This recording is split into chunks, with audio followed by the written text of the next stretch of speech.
Welcome to the MMHP and the 989, channeling all styles and eras of Michigan music history.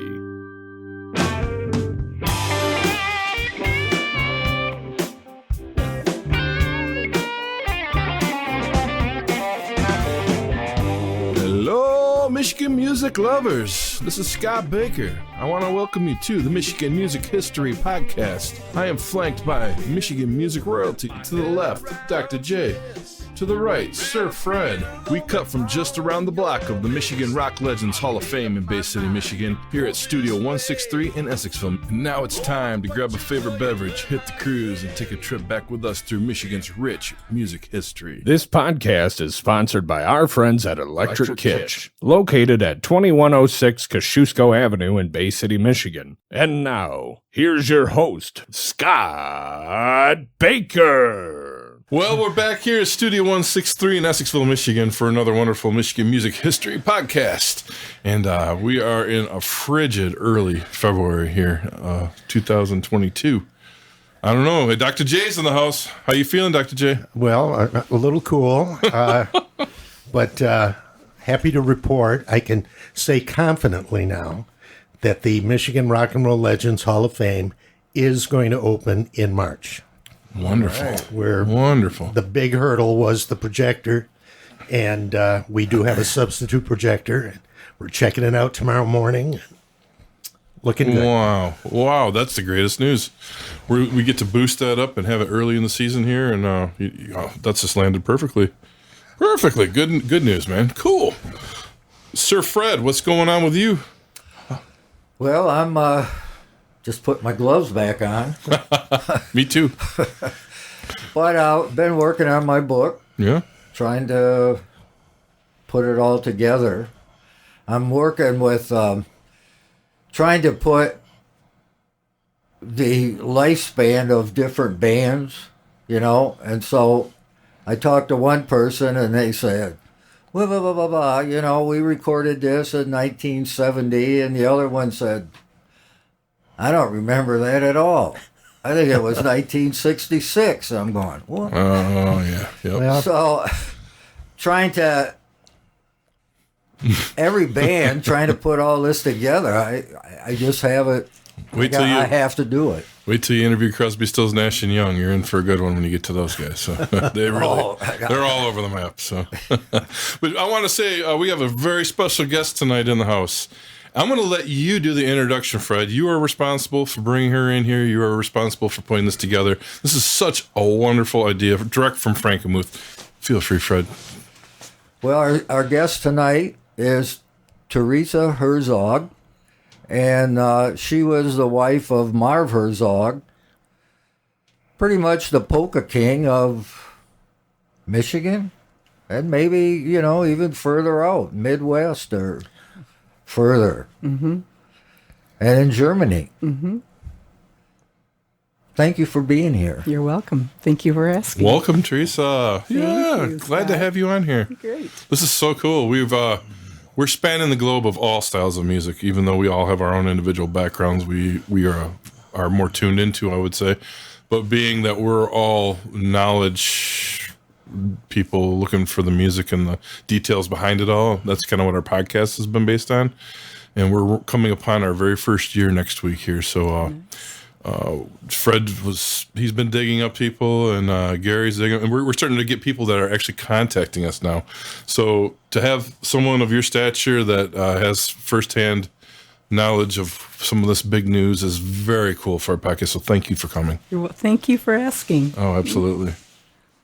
What do you got? You got some hot questions you want to go with, Fred? Because you're the one writing the book with some of this detail. So I'm going to let you lead the way tonight. Well, I know Teresa has the whole story. Indeed. So we'll just let her start, like the beginnings at the beginning of Marv Herzog, or not. I mean, I know way back as a kid, I was just reading your book. He started on the piano, and he started because he was the younger brother of a sister, and they were giving her piano lessons. And he would hide behind a door and watch the teacher teach his sister what he wanted her to learn to play that week. And he would watch and listen. Then the teacher would get up and leave. And when he knew that the teacher was gone, he would jump on the piano bench and play the song that his sister was supposed to learn for the following week. And one day, while hearing this week after week, his parents thought, well, maybe we ought to start giving Marv lessons. So one day, the teacher left, closed the door, and the parents stopped him. And because Marv didn't know that happened, he jumped on the piano and started playing. Well, the teacher thought it was his sister making fun of the teacher, because here he was playing the song that she was supposed to learn. And all of a sudden, so he throws open the door, and there's Marv. And he closed the door. Marv thought he was in trouble, and he ran out the other door and upstairs to his room. And the teacher says, forget music lessons for him. He plays by ear, and he will never learn how to play notes. And he never did. He played every single song by ear. And he could, if you were to hum a song to him, he could play it immediately back to you and then play it in every key there is. Instantly. Oh, he knew his keys, even All though. of them, yeah. Oh my Lord! Well, so then he played piano. Well, then probably when he was 12, a neighbor man heard about him playing the piano, so he brought down an accordion because it was a portable instrument and all that. Showed him where the bass keys were and how to finger and all that, and he practiced every single day. By the time he was 14, he had a reputation, and it was the Gray Fox Club in Frankenmuth that was having their an annual New Year's Eve party, and their band had pulled out. Well, they came over because they knew Marv's dad. They came over and said, do you think your boy could play this dance? Now, mind you, he was only 14, so he got a couple of his classmates together, and of course his dad, and they played New Year's Eve of 1946. And the kid was 14 years old. And his dad played banjo, did I read? Yes, he did. Yeah. And he would tune the banjo up with, how dry I am. That was a tune up on the banjo. Yep. Yep. And the other guys could only play by ear. I mean, nobody had a lesson. It was just what they did. They were kids. Yeah. And that kind of is how it started. And Marv always said the mark of a musician is getting paid. That's when you know you're going to be a professional musician. Yeah. So anyhow, and then he played for weddings and so on and so forth in the Gray Fox Club and other clubs that were around and in the area. He'd play for them, for their doings and whatever. Then he went into the Army, and he took the accordion with him, of course, because oh my gosh, like a ventriloquist taking his puppets. You just do right. And so he was in the Army, and the government had soldiers on parade. So, of course, when it got to Fort Smith, Arkansas, which is where he was at Camp Jaffe, he entered and he won. But to be on TV in New York City, you had to be an active soldier. And he was due to get out a month before he could have been on TV. Oh, geez. Wow. Yeah. So he opted to forget it. He says, no. So the world will have to wait a little bit longer to hear Marv Herzog. Now, was Marv born and raised in Frankenmuth? Yes. And I'm still living on the same property where he was born and raised. Wow. Oh, really? Yeah. Yeah. How about that? Same area. And yeah, so he went into the Army, came home, picked up his band again and started playing more weddings and so on. And then he also worked for Star of the West because, of course, back then, who could be a musician full time? Or any time. Right. Well, there you go, Fred. Yeah. And so he was a truck driver for 12 years for Star of the West and then the office manager for 8. And in the meantime, Bavarian Inn used to be the Fisher Hotel back in the day. And Herman Fisher was the owner. And he had a tremendous business in chicken dinners. And Tiny was part of the Zehnder family across the road. And they just wanted to be in business to get the runoff from Herman and Elmer Fisher. And so all the kids had jobs.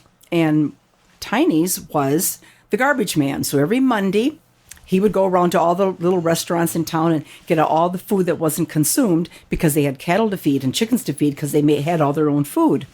And every week, Tiny would say, hey, Herman, when are you going to sell me this place? And, of course, Herman would say, when pigs fly or whatever, And in 1950, Thanksgiving was a huge, huge deal. All the dinners were ready. All the food was in. and the huge crowd they were expecting, and there was a blizzard. Shut the town down, and nobody came. So Tiny, of course, went around on Monday and says, "Hey, Herman, when are you going to send me this place?" And Herman said, "Today." Wow. And Tiny went back across the street to Zehnder's restaurant, which is still there, and said, he wants to sell us. What are we going to do? And they had a meeting, and the dad said, on one condition, Tiny, that you and Dorothy, your wife, who we celebrated her 100th birthday, and she's still in the kitchen, and you run it. And that's what happened. So they did.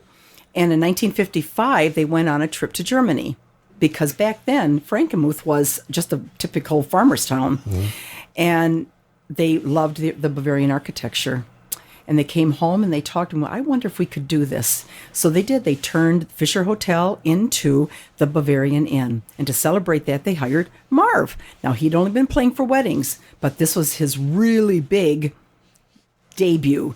And people came from all over Detroit. I mean, it's a huge party. One-time deal. Next year, the phone started ringing. Well, when are you going to do another one of those?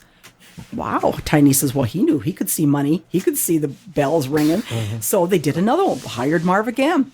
Now it's going into the 60s, all during the 60s. And he would play. Now Zehnder's got involved. Now he was playing in both. So he had 6 sets of quarterboxes. And he could go from room to room across the street to perform, and everything was sold out. Tickets would go on sale February 1st, and on February 2nd, every single ticket was sold out. Wow. And Marv was the main draw. And then they built Heritage Park. So he kept getting bigger and bigger and a greater, audience. And in 1966, Tiny said, you need to record an album. So Tiny put up the money, and Marv recorded an album, and so that sold. I mean, oh my gosh, so fast. And he recorded another one in 67, so on and so forth. Another one in 68. Kept right on going. Do you know where Marv recorded his albums? Sound Records in New Haven, Michigan. Okay. Down by north of Detroit by Macomb. Yeah, I don't think they're even there anymore. He did all his records there when he started out? Until it got sold and all that. Then we found Newmark Studios in... by Novi, by Shelby Corners, Shelby Township. Okay. That was where Newmark was, and that's where all the rest of them. So he recorded 33 albums, and I think 18 of them were recorded at Sound, and one was recorded in Nuremberg, Germany. Yeah, the only American band that they ever recorded. Was that a live record? Mm-hmm. No. Well, not live. No. It was a studio record? It was studio. Mm-hmm. Right. Yeah. So he was in Germany playing, and he decided to cut a record while he was there. Well, that was planned. Oh, yeah. Yeah, it was planned. Oh, Ahead of time. Yeah, and he was the only one. Plus, with all that exposure, he was actually asked to play at the Hofbrauhaus in Munich, and he was the first American band to ever play at the Hofbrauhaus. So that was a real honor for him as well.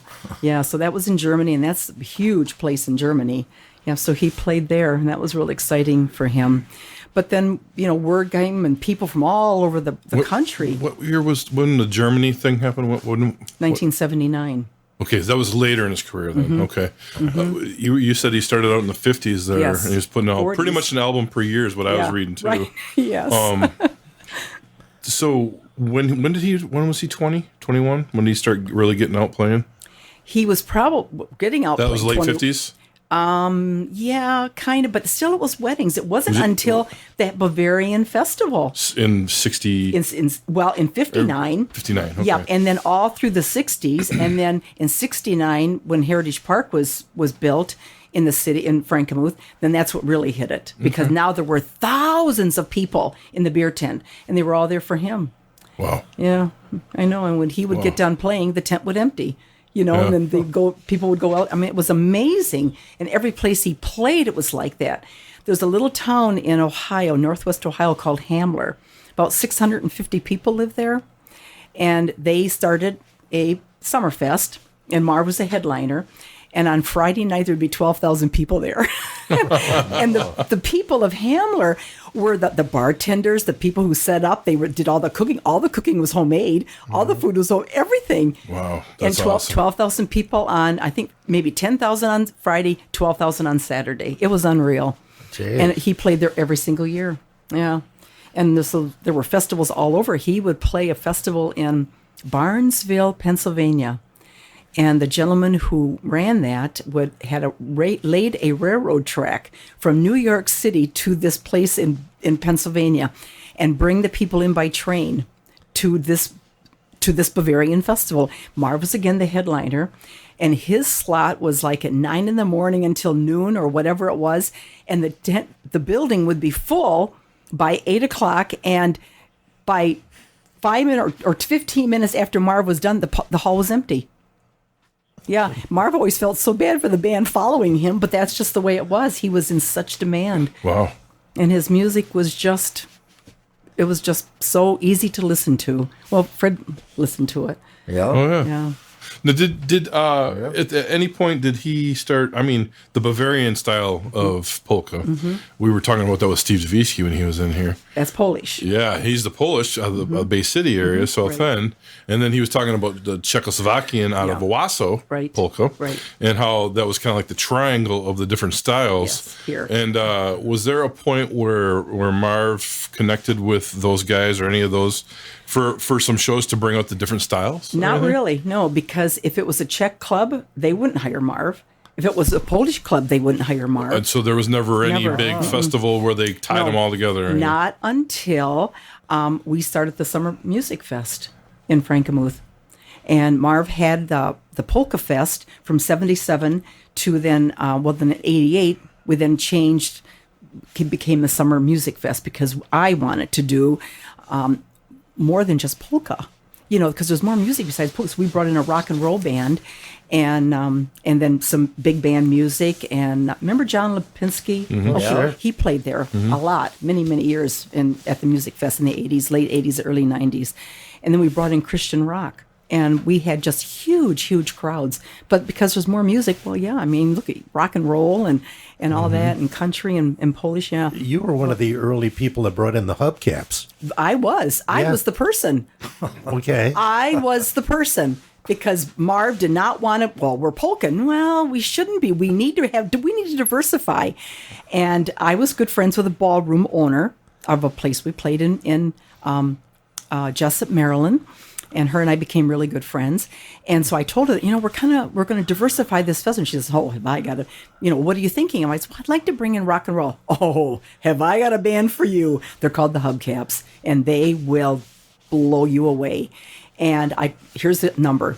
And I called up the manager and I said, we want to hire you. Where are you? Frankenmuth, Michigan. Where's that? I had never been to Michigan. What year was that? 88. 88. Yeah. And there's a bunch of car clubs in Frankenmuth, so I called the car clubs up and I said, I want you guys to come. I want your cars to surround the tent, and I want when I give you I want the lights are going to go down in the tent. I want the lights on the cars to come on, and I want the engines roaring. Oh my gosh! And then for like 5 seconds, and then the lights are going to go off, and the hubcaps are going to be on stage. And we had, these people who ever heard of them? We had them there Thursday, Friday, and Saturday. On Thursday, we had like 500 people. Word spread so fast. On Saturday, we had 1,000 people, and on Thursday was 500, Friday was 1,000, and Saturday night there was 2,000 people in that tent. And the tent can't hold 2,000 people. Oh my gosh, it was, yeah. And then we had to eventually put them on the other side where you could expand, so then we could have 5,000 people over there. But yeah, they were huge.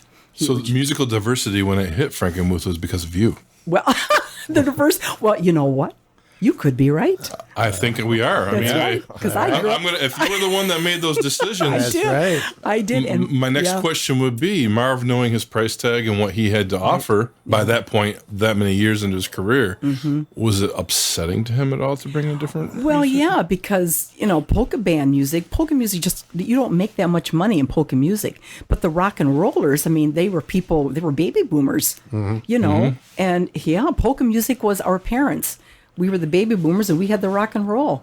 So, yeah, but he grew to love them just as much as everyone else did. It took him time, but I wondered if it was like a frustrating thing to see him lose his own audience and change, make a change. He didn't, because when the Hubcaps would have 3,000 people on their side, Marv had that many on his side. I didn't mean lose his audience in that sense, but I meant lose his gig.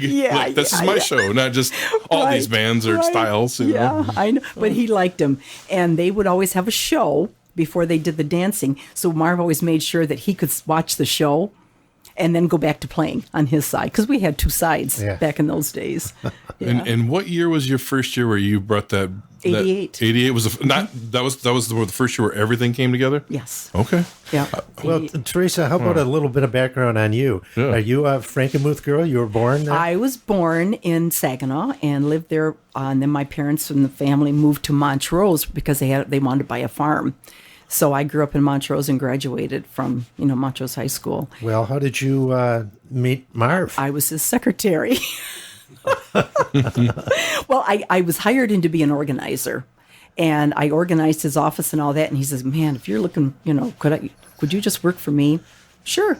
Okay. Well, one thing led to another, and I tell people I went from a salary to profit sharing. So yeah, and we were together 23 years.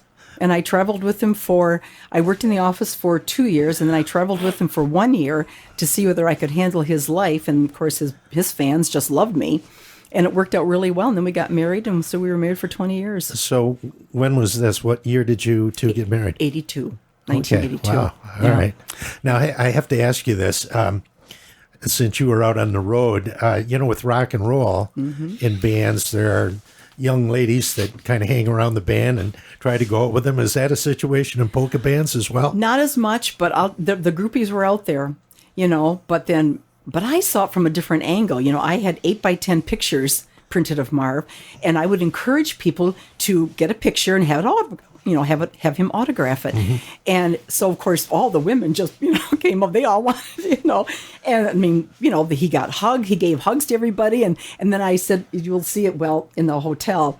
One of the narratives, it says, and the lucky ones even got a kiss. Because I knew that if he was out there being warm and loving to all these people, they'd all keep coming back. And they all did. Yeah. So it worked out really good. And I wasn't jealous because I knew that I was the star in his life. Well, that's very sweet. Now, so you get to see the tour bus go from city to city, though. Oh, yeah. Was the rest of the band like having people jump on board, and you were like, okay. Hey. No. Well, most of them. I remember Steve's stories were like, we got some stories about the road. Yeah, of course. Yeah, no. I mean, yeah, there were a few incidents, but not really much. Well, definitely not with you and Marv. You're together, obviously. But it's like interesting how polka really started drawing on that rock aesthetic after a while. People really flocked to them. They did. And the love. Huge love. It was. It was. It was really big because of Frankie Yankovic, and I had told you that. I mean, he was the epitome. And when Marv was growing up, he would even listen to Frankie Yankovic on the polka show wherever it was broadcast. And so when he started playing music, he couldn't read music, so he would remember all of these songs that Frankie did, and he would just play them because he could. Wow. And when he was a little boy, the St. Lawrence Church had a Kinderfest in town, and they had a community band. Of course, they all played German music, and it was in the Church Grove Park with a beautiful band shell. You had your own chairs, and you brought it, and and they had food there and all that. And the other kids would play games, and Marv would stand at the base of the stage and just watch and listen and all that. And those were the songs he remembered. So when he got the accordion from the neighbor, those are the songs that he practiced on because he didn't know any other songs. He couldn't read music, so he had to do something. That's fantastic. And that was the base. So the German songs from Kinderfest, the country songs from the Grand Ole Opry every Saturday night. His family listened to that. Oh, they loved country music. And then the polkas and Frankie Yankovic.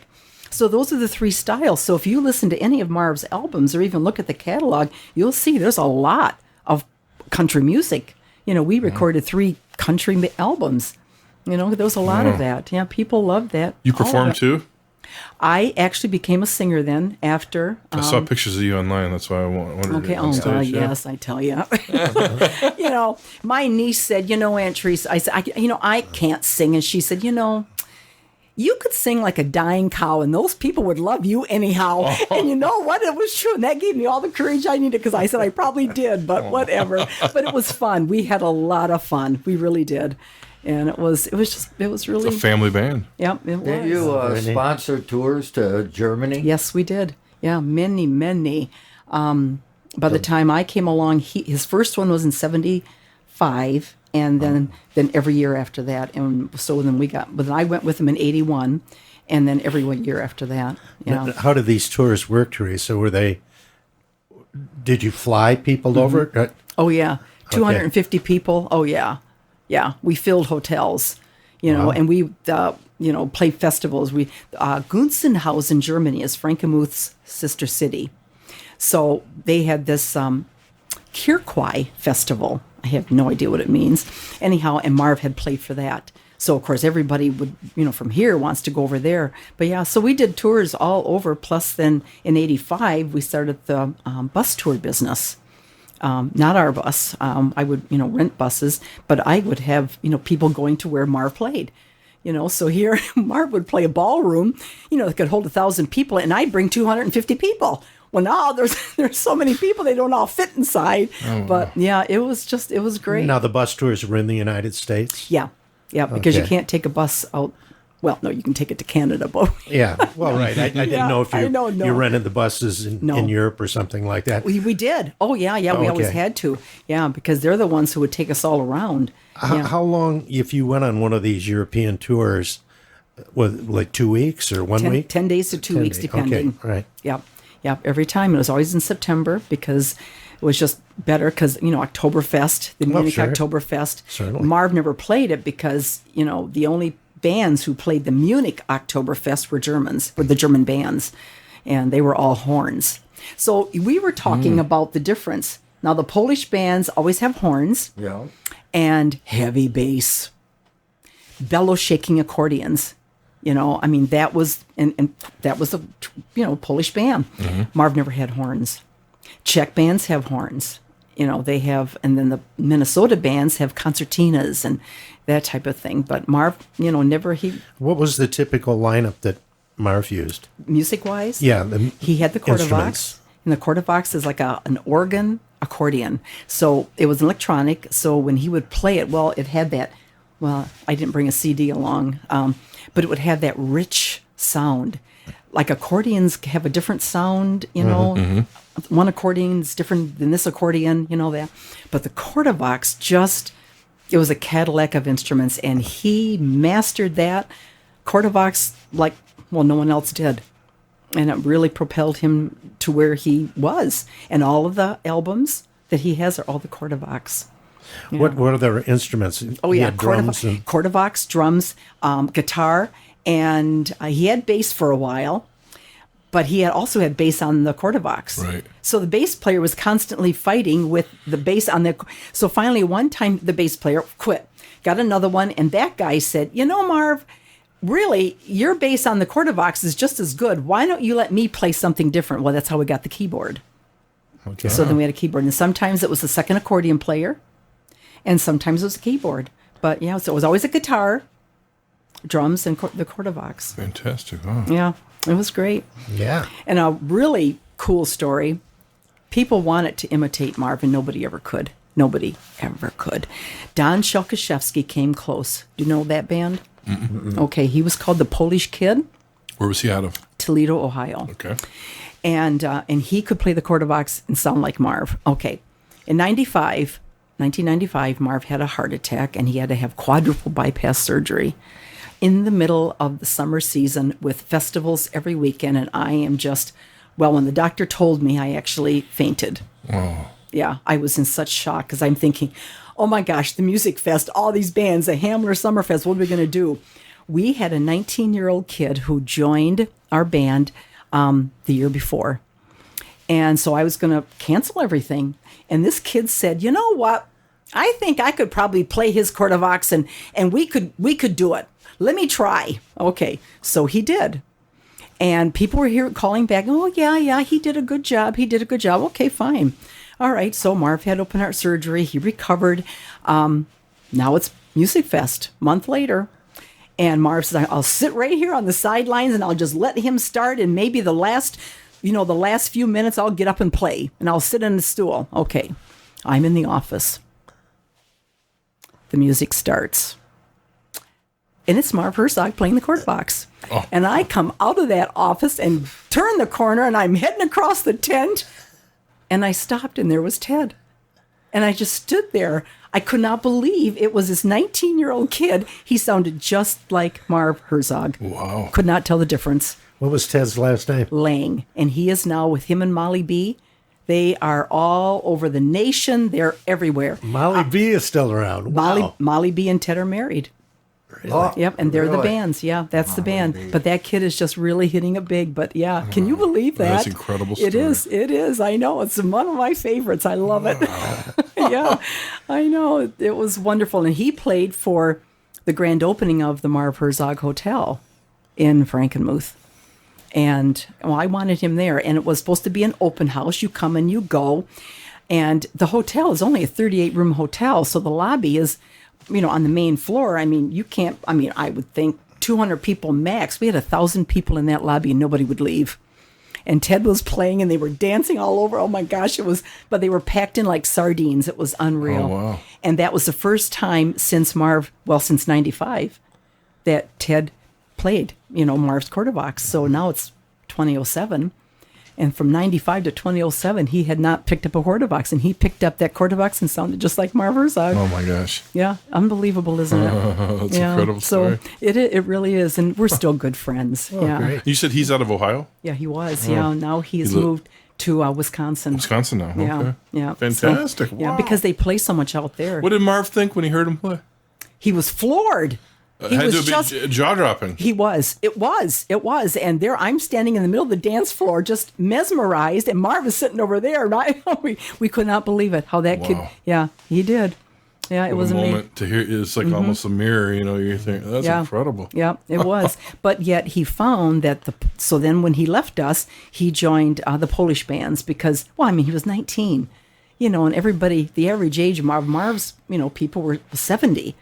And he wanted to get into the younger, so he left and did that a while, and now he's back. Well, now he's with Molly, and they have their own little genre going on. But yeah, and they write a lot of their own music. Is it basically polka? Is that what they're All playing? polka, yeah. Okay. Yeah, and they're amazing. This podcast is sponsored by our friends at Electric Kitsch, located at 2106 Kosciuszko Avenue in Bay City, Michigan. They offer new and used records, including local to Michigan original vinyl and CDs, as well as clothing, electronic equipment, funky household items, music gear, and stringed instrument repair. You can find them on the web or call 989-402-1411. His Molly B, I'm trying to remember. Mm-hmm. Was it Tennessee Ernie Ford that she started That's with? Or where it was. Yeah, that's Was what it- I was thinking. was it Tennessee Ernie? That what? The Molly B first came on television? Can't be because he's been gone. She's only. she's young. Oh, they're it must they're in be the- a different one. Oh, this they're- is they're a in the- different Molly Yeah, B this then.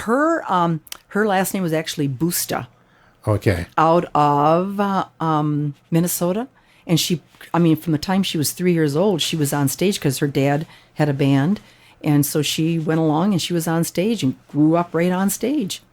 Yeah, and then learned to sing and went to school or college and majored in voice, and has a fabulous range.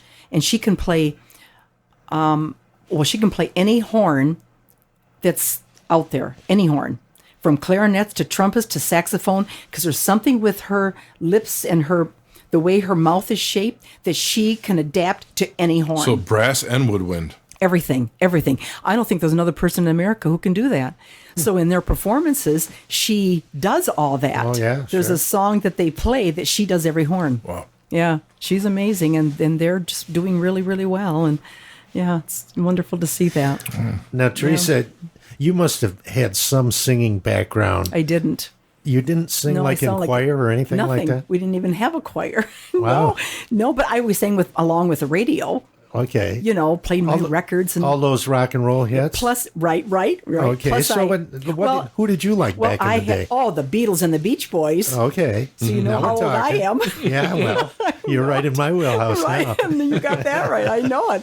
And Marv put up with it. He thought it was the Beach Boys were fun and all that. But yeah. But no, I took piano lessons for 12 years, and so that helped. So I knew the scale, and all that, and that helped. But I don't know. I always liked singing, but it was always just around the house and that type of thing. Yeah. What was your first time on stage with him? 93. 93? Mm-hmm. Later in the career. Yeah. Okay. Yep. Well, there was a song because I had sponsored trips going to Branson, and we would see 10 shows in the time we were there. I mean, I would take 3, 4, 5 buses there, and great. And because I did all the work, I would book shows 2 years in advance. I'd say, I want to have, I figured how many seats I could probably sell. Okay, I want 200 seats. So we'd always be in the front rows because I'd be the first one to book these shows. Oh my gosh. So, you see all these fabulous bands, all country music.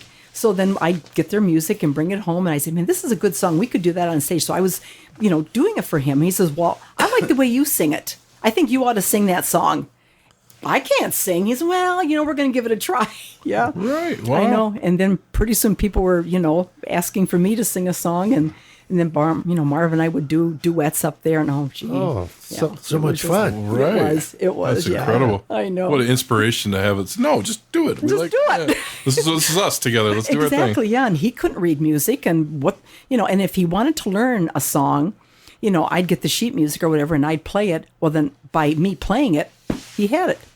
Wow. Yeah, and he'd just take the quarter box and play it. Wow, what an interesting partnership you guys had. It was, yeah. I remember one time, when the Sting came out with Paul Newman and Robert Redford? Oh, yeah. And the Entertainer. Right, Marvin Hamlish, right? Oh, yes, I love that song. So, of course, I had the sheet music and I'm playing on the piano. He walks in and he says, I like that song. Play that again. So I'm thinking he's just appreciating my talent, and I played the song again. He says, that sounds good. Slide over. So I slid over and he sat down and played the song in a polka beat. I thought, okay. That's he did. Here it is. Here's transposed. Yep. And people said, well, do you write your own music? He said, no, I don't write music, but I sure fix a lot. Because he would take a song. He would take a song and just kind of change it up a little bit. I fix a lot. There That's you the go. Quote. Fix a lot. There you go. I love that. That's what he did. Yeah. But people they loved him because he was humble. He was just like them. Well, of all the times you've seen him on stage and spent and it got you're behind the music, obviously. What was some of the bands that he shared the stage with, or musicians, no matter the genre, that just blew his mind that he got to enjoy the time with, to share a bill with once in a while, whether it be Germany or Branson or wherever? Was there anything where he was like, wow, I got to play with that guy tonight? Well, Walt Groller was a big one. Frankie Yankovic was the main one. Yeah. Oh, my gosh. They shared, I bet they jammed a lot, too. Yeah, oh, yes. Yeah. Oh, yeah. Myron Florin. He actually played with Myron Florin. In 95, which I should have gone there, but totally forgot, after open heart surgery. Okay. So 1 month after open heart surgery, it's a music fest.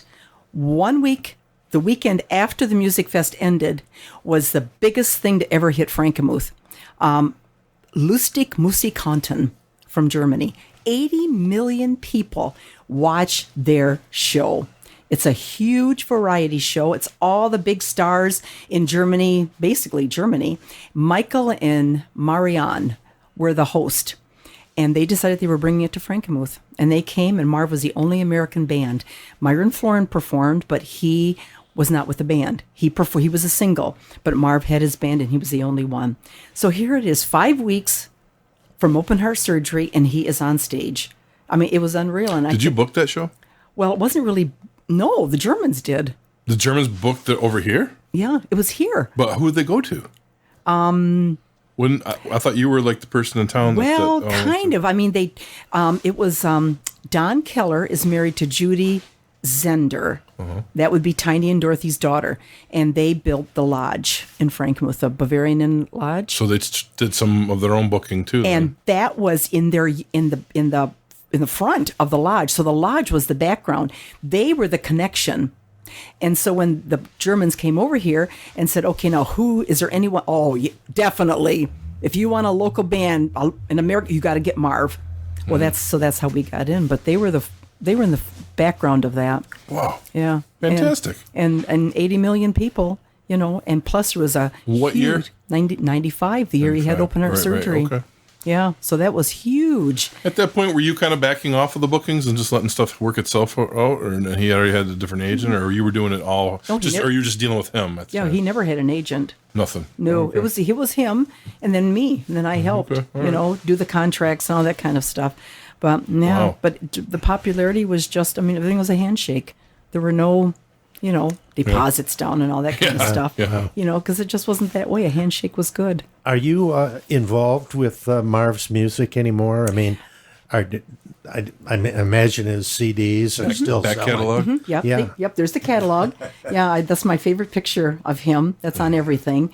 So I still sell his CDs and sell all over the world. I just had to give permission to a group in Germany that wanted to Mickey Mouse. re-record. Yeah, the Mickey Mouse, Lord, the Mickey Mouse. And Marv says, I hate that song, but every dance somebody wants the Mickey Mouse. But on the other side is the Red Wing Polka. That's a good one too. They all are, But yeah, believe it or not, his CDs still sell, and it all is good. And of course, they all sell at the hotel. Yeah. And now the people who stay at the hotel have no idea who he was. But the music plays in the lobby, and they like it, so they buy it. What? It's just- Excellent. Where are your customers mostly from the United States, or would there be At the more- hotel No, or I'm the thinking music? of the mail order CDs. Yeah. Oh, in America, there's Okay. it's rare that I get one from. Well, who they would go through is come on, what is he? Jim Krzyzewski. He is the one who has an online store, and he carries all the recordings of all the bands. He'd be a good one to interview as well, because he just, he has got them all. And so he's the only one out there who sells all of Marv's CDs. Otherwise, I'm the only one who does. And you have Where is he based, Teresa? He is in Michigan, White Lake or something like that, down by downstate somewhere. Okay. Yeah, but everything's online. Everything. Right. Did you guys go digital with it all? In the last, put them up Probably. on iTunes and all that. Or Nah, I don't think so. don't you sticking with the CD format? Yeah. Yeah. Do you kind of own all the rights and all the back catalog and Yes, everything, everything. and all the record company stuff? Yes. Is all through you. Yes. There's no second person to ever No, deal with. no. How many CDs does he have? 33. 33. Wow. Yeah. So like I said, the first 18 came out of Sound, and when Sound went out of business, well, Marv thought he owned the masters. Well, he didn't, and he was not a happy person. And I said, you know what, Marv, we'll get that money back. Let's just pay him. Let's just own them. We're better off owning them Yeah. Oh, than sure. not. That was a smart move. Yeah. Yeah. and Have we- that right in your own pocket there. Right, Yep. right, yeah. And then we always pressed them in Nashville. So, and now I press them in, they come to me just as the CD and on a stack. And then I print out the covers and, assemble them. Homemade. Assemble them.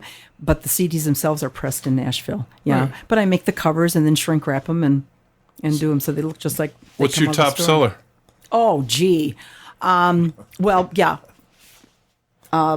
Requested Hits, #1, and the German American Oktoberfest. I have an Oktoberfest question I've been wanting to ask too. The name alone, Oktoberfest, it means drinking. It means yeah. it means fall. It Yep. means party. You got it.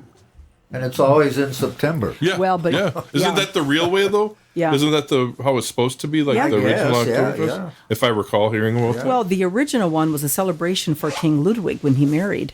That's what it was. And then it just, because it was such a wonderful party, they kept going. And it was spanned a number of weekends. And all of a sudden they just, but it still goes on in September over there too. Yeah. Yeah. Anyhow, but it was a long one and it got shortened, but it didn't get shortened into October. It got shortened back into September. So, But by tying that word onto a yeah, CD, it means it's, it was the driver. Oh, yeah, totally, People totally. want to deal with Yep. whether it's a beer or a music, Right. it's a big deal. it is a big deal. That's And, cool. Oh, Yeah. wow. And it does. Smart marketing. Yeah, it really is, because it ensures, that you're going to sell some records because people like them. They love Oktoberfest. Yeah, and we have one. And Frankenmuth, the Frankenmuth Oktoberfest is the only one that is actually sanctioned by the Munich Oktoberfest. That's cool. Yeah, isn't that something? Yeah. So they try to be as authentic as they can. You ever have anybody request vinyl? Oh, actually, yes. But I don't have, I was telling Fred, I have got 3 or 4 complete sets of the vinyl But once we went into CDs, there was no more vinyl. Right. But I'm not going to sell them. You know, I don't know what'll happen to them. You know, probably. Museum. Well, could be. No, but they're all on display in Marv's at the hotel. Yeah. Yeah, they were all, And he's in the Hall of Fame, too. Yes, he's in the International Polka Music Hall of Fame and the Michigan Hall of Fame. But he'll probably never make the Rock and Roll Hall of Fame in Bay City. Probably not. Although he played. Eminem's up for the National Rock and Roll Hall of Fame. that's right. You never know when Polish is going to cross, or the polka is not Polish. Yeah, polka, maybe it'll or- sneak in there. Who knows? Well, he played a mean Johnny Be Good. Well, that might qualify him right there. You know, I know. Chuck Berry. He's Oh, God, one of the yes. forefathers. I know it. So we were talking about polka music. I know Fred and I had talked about it when you were over. And, you know, the Polish, you know, I told you with the trumpets and horns, you know, heavy bass and bellow shaking. But then you get the Slovenian, okay, and that's a little bit different. It's a more shriller type accordion. Is that the button box ones? That is, well, now Is you're, that the Czech? that's more Czech. Okay, Yeah. because I remember when Steve said they're all the button box ones, and I'm like, okay, I'm trying to Yeah. put it together in my head. Well, you know? now Polish, they all have a concertina. There's a lot of Polish bands that have concertinas, which is more buttons, a little bit bigger. The button box is much smaller. But they were, I don't know what the Slovenian ever had that. And then the Czech music is just, you know, kind of a, I don't know. I don't even know. We hardly ever played with Czech bands. Right. Because we were just not in that genre. You know, we would play with Polish bands, a lot of festivals. We would do that. They work good together, though. I Yes, see that, yeah. we did.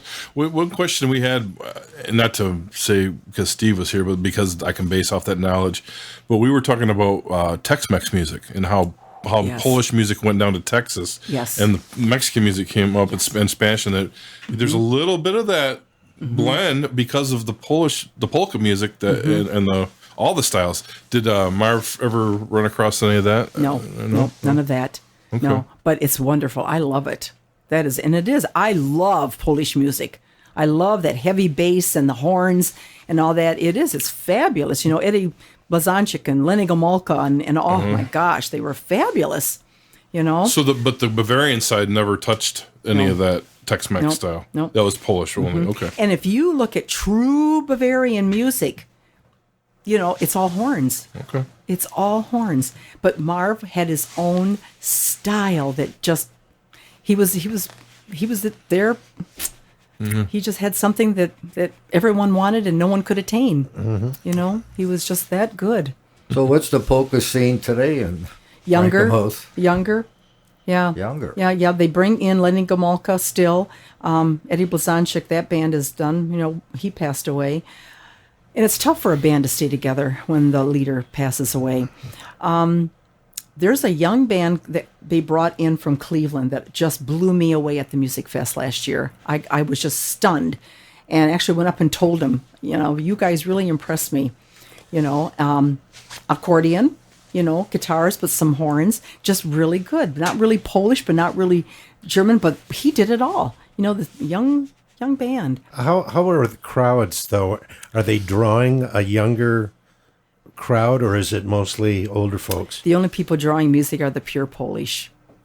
They love it. They love that Chicago rock style where when they're dancing, you know, it used to be double hopping and the polka, the Polish hop and all that. But there's Lenny Gomulka started it, and it's called the Push. So his band was the Chicago Push. He was out of Chicago, and it's like they're walking. All they're doing is walking. Their feet, they just slide. They're just walking, and the upper part of their body never moves.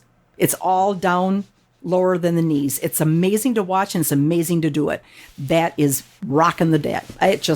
It's fabulous. Wow. Packs the floor, packs the tent. And that has a younger Oh yeah. audience for that. Yeah. Yep. Teenagers even. Oh, wow. Yeah. And right on up to Is it old- because it's maybe an easier Yeah. dance to do? That Yes, it is. You can And- get involved in yep. that? Yeah. And they well, love the that's great. heavy bass. They just love that style. And I mean, I do too. It's I go great. to the German Fest in Chicago. Okay.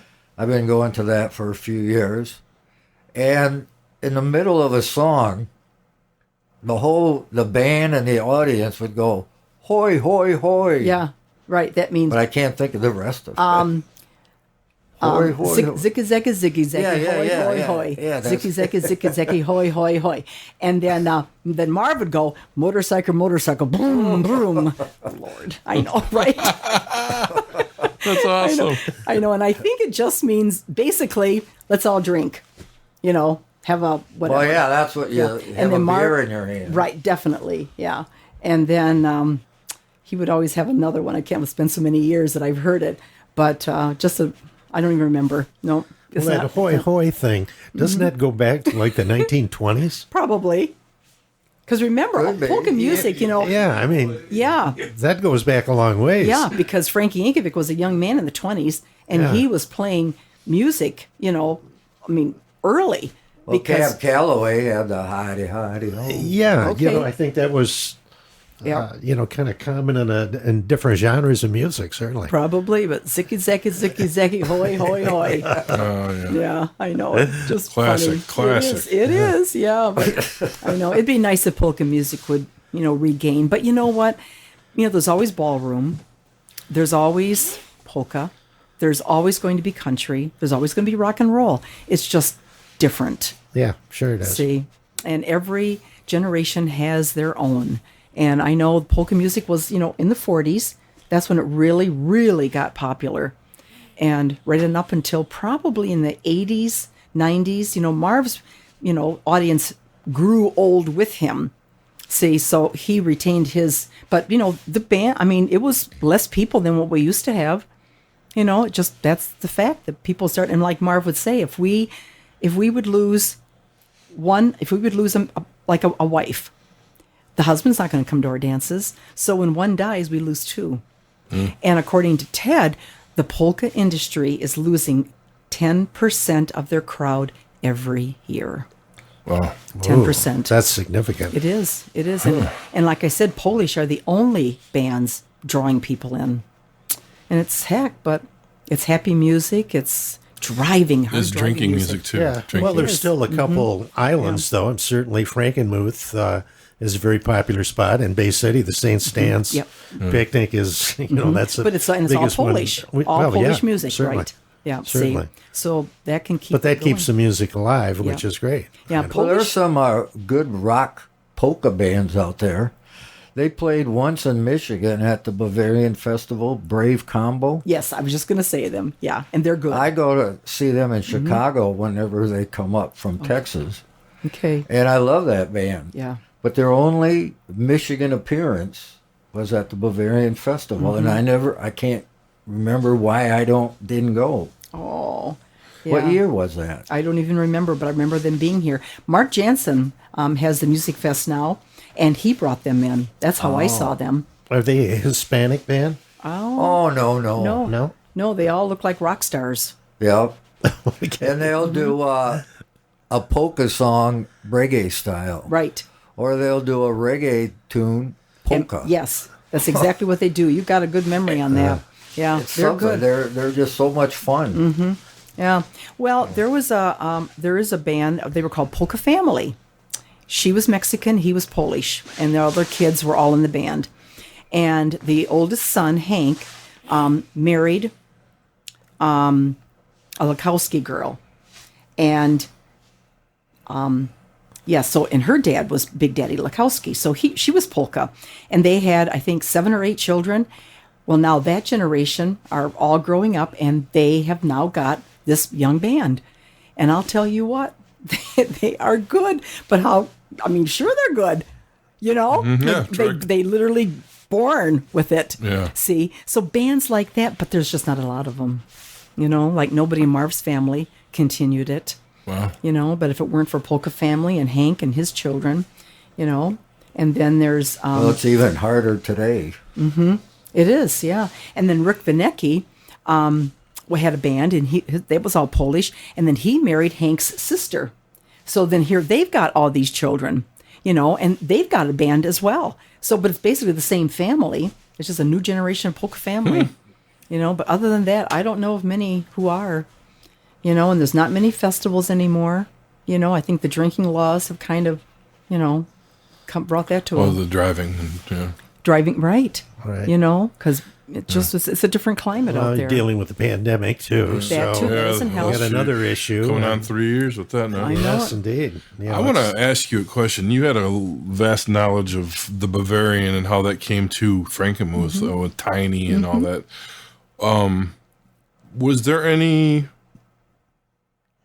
dislike or pushback against that idea for the whole town to go that route? No, they loved it. The whole town just accepted it and Totally.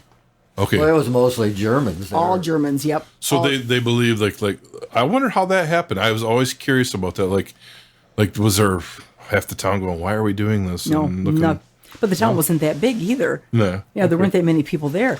And when it brought in so many people from out of town, you know, Frankenmuth was became popular because it's right in the middle between Flint and Saginaw. On a horse. That's how far you could get.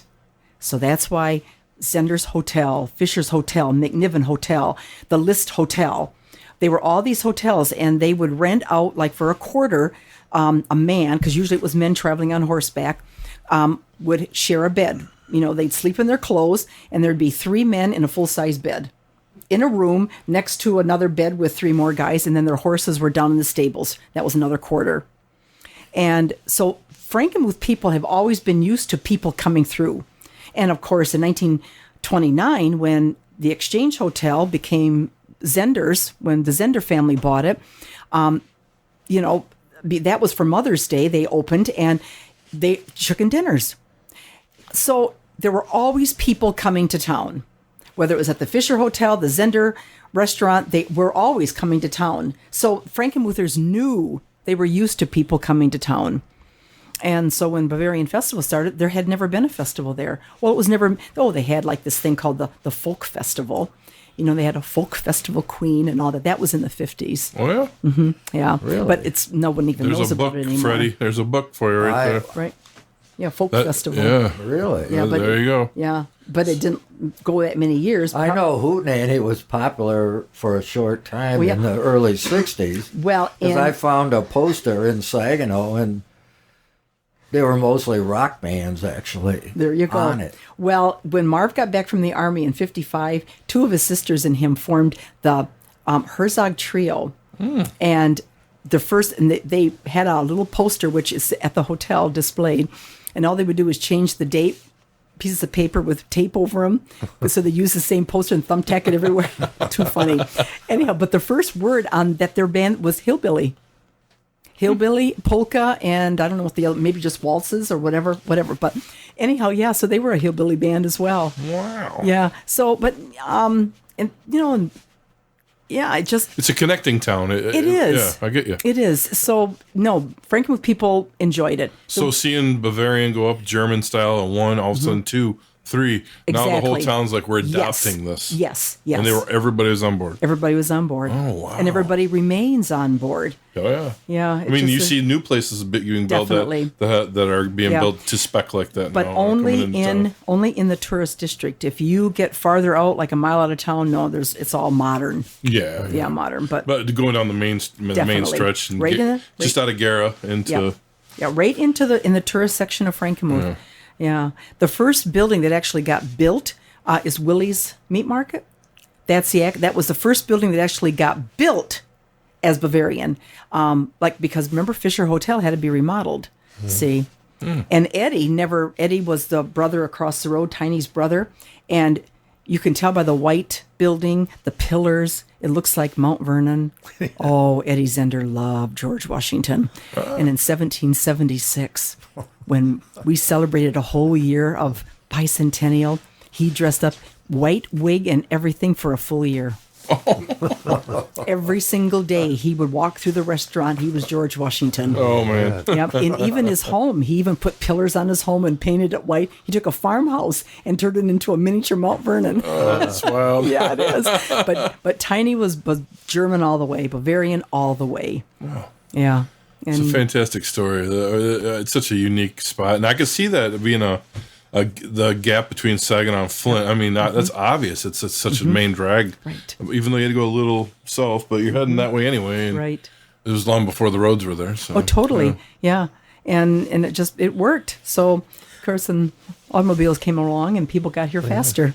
Well, and I think Frankenmuth is a good example of the benefit of people working together. Yeah. There you go. Yes. And they A do. good lesson Yeah. for And they do. America today. Yeah, I know, and it's tough. Oh, And and it's really funny because if you really stop to think about it, the person or the store that brings in the most people is actually Brunner's. The Christmas store. It is. Never been It is. there my whole It is. life. Oh my gosh. Never been there. In any given week, there are people there from every state in the union. Yeah. Every week. Don't they usually have the flag of everything up there, of every country up there? Yeah. Oh, Yeah. my son used to Yeah. love to go to Bronner's. Yes. He was just right. fascinated with Yep. Christmas decorations, Yep. lights, and so on. All it of was it. a big, big deal. And it is to all Americans. I mean, they've got billboards on all the major freeways in Michigan, Yeah. in the United States. oh, yeah. I mean, you go down to Florida and you'll see billboards for Frankenmuth. Yes. That was a stroke of genius bringing Yes, that to it was. town and Yes. how that came. Well, What- that was Wally. What was Wally? That was Wally Brunner. Yeah. He started out as a sign maker, and actually his first commercial job was Jensen Hardware here in Bay City. Oh, wow. Okay. Yeah, he made the Christmas signs for Jensen. And then they said, well, could you do something in our window? So he did, and that's how he started. Yeah. Wow. And then here he is going to Frankenmuth, Bavarian town. The He whole lived theme. there. But it's like to open up a Christmas store. But he lived What there. a perfect oddity that Yeah. just worked. Well, it worked. He would make these, Christmas, he called them flags because they were the things that hung from the poles. Okay. So that's how we started. Well, then people wanted more things Christmas. Okay. So then he would start doing more. Well, then his Aunt Hattie had the Aunt Hattie's store, Aunt Hattie Hubinger, on the corner of Tuscola and Maine. So then he started working there and doing more and more. And then in 1954, him and, Wally and Irene were married in 1950. And his dad said, you know what, I'm going to build you a store. He was a mason. I'm going to build you a store so you can just put all this Christmas stuff in one place. And so we did. And now that's where Star of the West office is. Anyhow, and they opened and they immediately had more people inside than they could handle. And it was opening day. And Wally said, oh, we built too small. So then Aunt Hattie's, she died. And so he took over that building. Then the bank building across the road the other way moved to a bigger building. So he bought that building. So now he's got 3 buildings on one corner. The lineups went around the block to get into these 3 stores, all from Thanksgiving right on through till Christmas every day. Yeah. Wow. And that was when he realized, man, we got to get something bigger. So then in 1977 is when he opened the big store out south of town. And I believe the showrooms are like, 4 football fields big, just the showrooms. Unreal. And then you That's get all the huge. warehouse and all that. But no, he was born and raised right there. But because, so, Tiny always said, yep, all we do, we're just following Wally. We're going on his coattails. Wally gets him here because of all the billboards and everybody in Frankenmuth benefits. So, but I know Bavarian and Zenders does a good job too. Another working together thing, though. Right. Yeah, like Exactly. I say, And no animosities, and everyone just gets along. That's it's a great wonderful. place to live and work and have friendships. Wow. I know, it's a good thing. Wow. Well, thank you so much for coming to visit us and give us the story. Oh, my pleasure. We gather so much knowledge and so much information from people like you that would just open us up to all these ideas and avenues. And Marv is definitely one of the Michigan legends. Yes, he You can was. say any, there's a handful of rockers, there's a handful of these guys, country guys, but when it comes to a polka, yeah, he's Marv there. was it. Yeah. Yeah. Well, Fred was going to write a chapter on polka music. And by the time he got ready to leave, he says, man, I could write a whole chapter on just Marv. Yeah. You could do a whole book. You could probably do a whole book on Marv. It's getting longer already. Yeah. So Yeah. This book's already on delay. I know it. Yeah, well, and it is a good history. When we did the hotel, it's a Drury Inn, if you're familiar with the Druries, and we were good friends with Bob and Ann Drury. And so when he wanted to build this hotel in honor of Marv, he said I could have anything I wanted. So there's 38 rooms, and I took 38 years in Marv's life and really expanded on why those 38 years were important and with the pictures that supported it. And every room has a different narrative. And it's like they're 30 by 40 inches. Wow. Yeah. And so if you go in all the rooms, you'll get a real sense of who Marv Herzog was and the depth of his popularity. So it was really good. And when he realized he wanted to do music full time, he was still at Star of the West. And so for 2 years, he booked all these festivals and dance halls out into the future. So he had 2 years worth of bookings. Then he went into the boss and said, I'm giving my 2-week notice. Well, where are you going? Well, I'm going to go into music full time. Well, you'll never make it. You'll never make it. But Marv, when you fail at music, you'll always have a job here. And Marv said, thank you. I walked out the door and never went back. Yeah. Dang. I know. And we ended up with a 40-foot Greyhound and toured the nation. How many musicians have heard that? Right. Yeah, when you gonna don't fail. make it, Yeah. come on. I Yeah. like the fact that he had 2 years booked in advance Yep. already. He's kind of He like did. comfortable there. That's right. And he didn't tell anybody. He just kept right on booking. And all these festivals, I mean, he played Northwest Ohio so many times that we considered it a local job, Awesome. you know? And Heck yeah. I know, it was great. So, that's yes, so guys, I could talk another hour, couldn't I? Oh, there's so much great history. Thank you so much You're for coming. welcome, Scott. Thank you very Yes, much. what a pleasure to meet you, Teresa. Gary. It was great. And thank you for opening up the Frankenmuth to different other sounds too. Right? It's because of you. Yeah. Other music has Yeah. a chance to Yeah, they really flourish did. in that town. Yeah, Yeah, and the see, there's hubcaps- probably a chance for you, Teresa, in the Michigan Rock and Roll Legends Hall of Fame for bringing rock and roll to the Polka Center of That's the Mid-Michigan. game changer right there. And it definitely put it on the map. That the hubcaps and Oh, so many people have enjoyed the hubcaps over the years. My yeah, weren't gosh. they were the best, weren't they? Oh, they're terrific. It was like yeah. having all those groups right in Frankenmuth. Yeah. They were so good. And now, if you go to anywhere, the women's club puts on the concert series every summer, and all these tribute bands. And these tribute bands, oh my gosh, you'd swear. I mean, the guy who does Bob, is it Stewart? Who's the Stewart? Short little guy. You talking about Bob Seger? No, little guy. His hair that sticks up. Stewart says Rod. Rod Stewart. Oh, Rod Stewart. Rod Stewart. Yes, he's after my time. He looks just like him. They had a guy there, John Denver, looked just like John Denver. Was the Rod Stewart guy Danny D? That doesn't name a bell. No, Because there's a guy out of Detroit. And that's what he does. This guy's from Canada. Oh. Yeah. But anyhow, every tribute band they have looks and sounds, just like the group. Yeah, it's amazing. Yeah, they do a lot of those bookings at the Friendship Shell in Bay City, Right, too, during exactly. the summertime. Right. Yeah. But it's the tribute scene. That's what the hubcaps were. Basically, Yeah. know, They were weren't kind of really- a tribute scene before the tribute scene Yes, happened. they But exactly. they did it for genre and for different hits of different eras and different everything. Yeah, Yes, they did. Yeah. And that Yeah, they- opened that whole thing right up. It yeah. did. It did. And I'm just so grateful they came here and they were fabulous.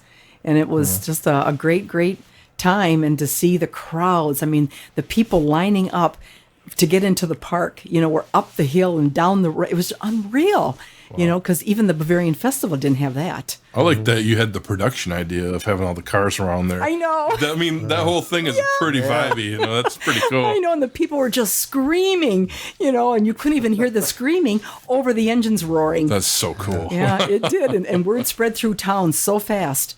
And and every year after that, they were fabulous. It was great. Teresa, did you have anything to do with booking Brenda Lee when she came to Frankenmuth? That was that was Bavarian Festival. Okay. And that is run by the Civics Events Council.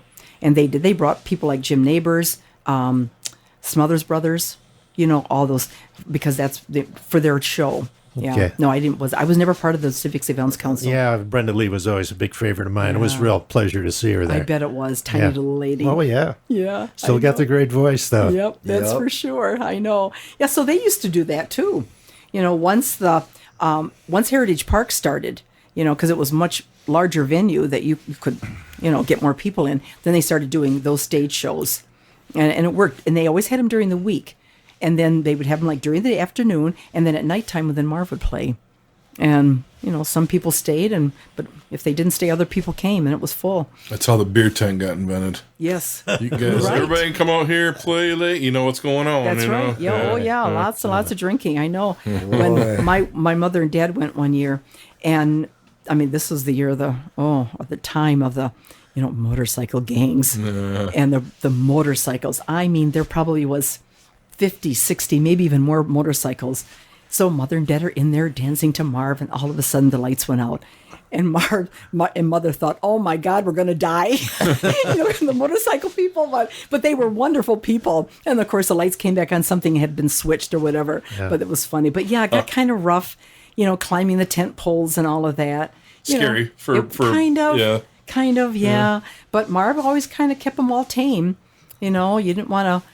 Play E-I-E-I-E-I-O very often, Give them something more. Yeah. Oh, that gets them all revved up, but yeah. But they were all good people, It's just, they like motorcycles and they like tattoos, But we drew them all in, and it was great.